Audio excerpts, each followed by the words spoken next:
La boule, c'est pas que vous avez dans le sein, mais cette masse-là, ça n'a rien à voir avec le muscle, c'est pas du tout un muscle. Il semblerait que ça soit un cancer.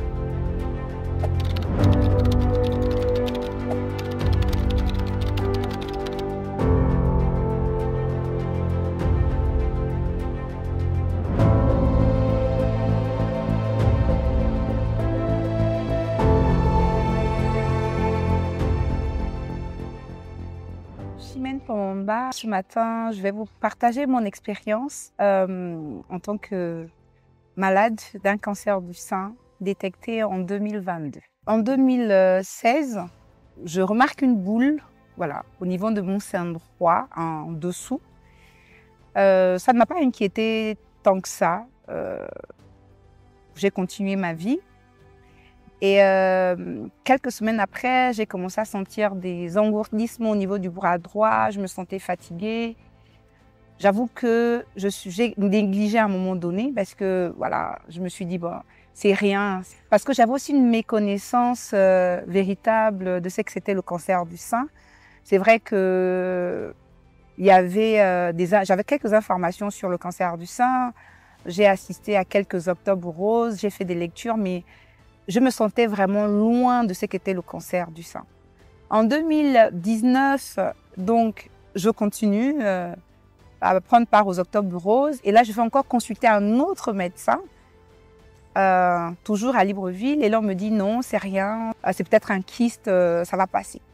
Et le temps passe, mais les symptômes s'aggravent parce que je sens de plus en plus d'engourdissement au niveau du bras droit, cette lourdeur, des crampes paralysantes même, j'ai envie de dire. Et cette fatigue persistante en fin de journée, je me le mets sous le coup de la fatigue. Je travaille beaucoup, c'est certainement ça. J'ai mal au dos, dans le bas du dos, tout le temps. Et donc, je me dis, bah, c'est rien, puisque j'ai déjà consulté 2-3 médecins. J'ai pris part à 2-3 octobre roses pour des dépistages. On n'a rien vu. Donc, c'est certainement rien. Ne t'inquiète pas, passe à autre chose, vis ta vie. Donc, j'ai mon premier fils en 2020. Et 2 ans après, je tombe enceinte de ma deuxième grossesse, dans mon deuxième fils. Et après la grossesse, la boule avait grossi. Je remarque que la boule a vraiment grossi et mon sein s'est déformé. Et j'avais un écoulement du sein également. Ben là, je me suis dit, bon, je sors de maternité, je termine juste d'allaiter l'enfant, donc je viens de sévrer mon fils. Je ne m'inquiète pas plus que ça. Mais la malformation est vraiment visible. Donc là, j'ai mon sein qui est complètement déformé à l'endroit où il y a la boule. Et la boule se voit, elle est douloureuse. Quand j'appuyais dessus, elle était vraiment très douloureuse. Et le sein avait pris une certaine coloration au niveau où était la boule. Et donc, là, je me dis non, quand même, il faut que je consulte. Et donc, je vais au HMA à la maternité. Je suis reçue par une sage-femme. Et donc, je lui explique que je viens parce que, il faut pas chercher loin. J'ai une boule dans le sein que je traîne depuis fin 2016. Et là, elle me dit, une boule dans le sein, c'est jamais anodin. Il faut pas le négliger. Donc, elle m'ausculte. Et là, elle voit la forme. Elle me dit, non, mais je sais pas qui vous a dit que c'était un muscle. Il vous faut consulter le radiologue maintenant. Vous n'attendez pas demain. Tout de suite, c'est urgent. Je vais voir le radiologue qui me fait donc une radiographie mammaire. Et là, elle me dit non, mais c'est pas du muscle. Je sais pas qui vous a dit que c'était du muscle, mais ça n'a rien. C'est une boule, mais que j'arrive pas à définir. Donc après les examens, elle me dit il faut vraiment que vous alliez voir tout de suite, mais très rapidement, consulter des collègues à Libreville et faire des examens plus approfondis, notamment un scanner, pour voir ce que c'est. Et donc, je suis partie pour Libreville la semaine d'après. Et là, je vais rencontrer le médecin, je récupère les résultats, ils me reçoivent. On me dit, la boule, c'est pas que vous avez dans le sein, mais cette masse-là, ça n'a rien à voir avec le muscle, c'est pas du tout un muscle. Il semblerait que ça soit un cancer. Évidemment, je me dis, mais non, c'est pas possible. Un cancer? Je peux pas avoir un cancer. Pourquoi j'aurais un cancer? Il dit, parce que oui, le cancer, ça peut arriver à n'importe qui. Mais là, ça me semble que c'est un cancer. Mais pour avoir le cœur net, on va continuer à explorer. Il vous faut faire une biopsie. Et pour cela, vous devez vous rapprocher de votre gynécologue. Je vais vous faire une prescription. Vous verrez votre gynécologue pour qu'il poursuive l'exploration. Et donc, sur le coup, je suis complètement, sonnée. Je me dis, c'est pas possible. Je viens d'avoir mes enfants, etc. Mais je rentre quand même à la maison. Le lendemain, donc, je vois mon gynécologue et je lui présente donc les résultats des examens faits précédemment, et à Mwanda et à Libreville. Et donc, il se met à chercher une structure où il devrait me conduire, en tout cas m'orienter pour faire la biopsie. Sauf que pendant 10 jours, on n'arrive pas à trouver une structure pour que je puisse faire la biopsie. Et donc, je reviens sur Mwanda. Je vais revoir la radiologue pour lui expliquer ce qui s'est passé à Libreville. Mais là, elle m'urge de prendre vraiment toutes les dispositions le plus rapidement possible parce que elle me dit le cancer du sein, quand il est détecté très tôt, les chances de survie sont plus grandes et les chances que le traitement fonctionne aussi est grande. Donc, il ne faut pas que je perde du temps. La première question qu'on se pose, c'est mais qu'est-ce que j'ai fait au bon Dieu pour mériter ça? On se pose des questions, mais qu'est-ce que j'ai pas bien fait dans ma vie? Est-ce que j'ai pas bien mangé? Qu'est-ce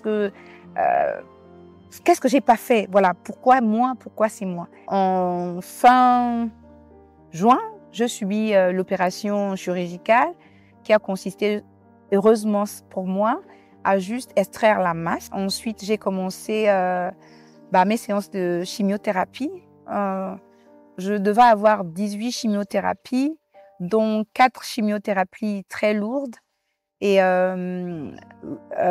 14 légères.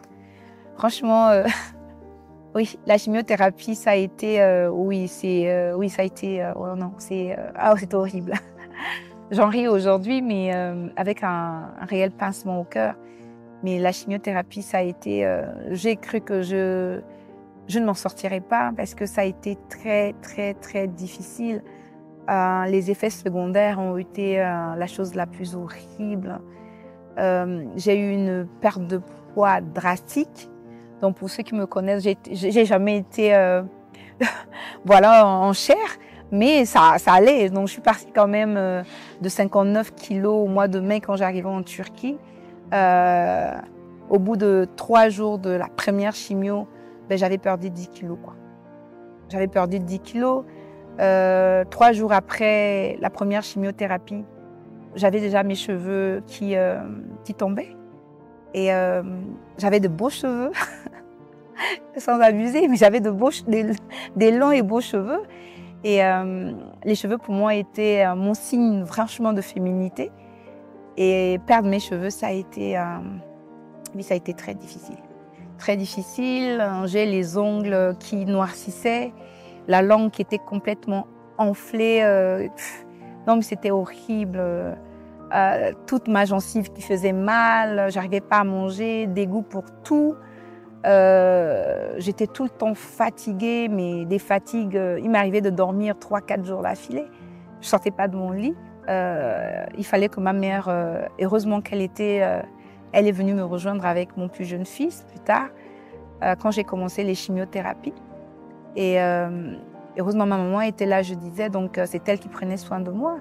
Mais toute seule, je ne pense pas que j'aurais tenu. Il fallait que je m'accroche à quelque chose. Et avec ma foi, j'avais mes enfants. J'avais mes enfants. Je me suis dit, il fallait que je me batte pour eux. C'était vraiment incommensurable. Chaque effort demandé était vraiment difficile. Donc, j'ai passé la phase chimiothérapie. 3 semaines après, j'ai eu 30 séances de radiothérapie. Là aussi, ça a été difficile, mais moins difficile que la chimiothérapie quand même. Et au bout de 30 séances, on a déclaré que le cancer n'évoluait pas et il s'est arrêté, il ne se propageait plus, on n'avait plus de traces de cancer dans mon corps.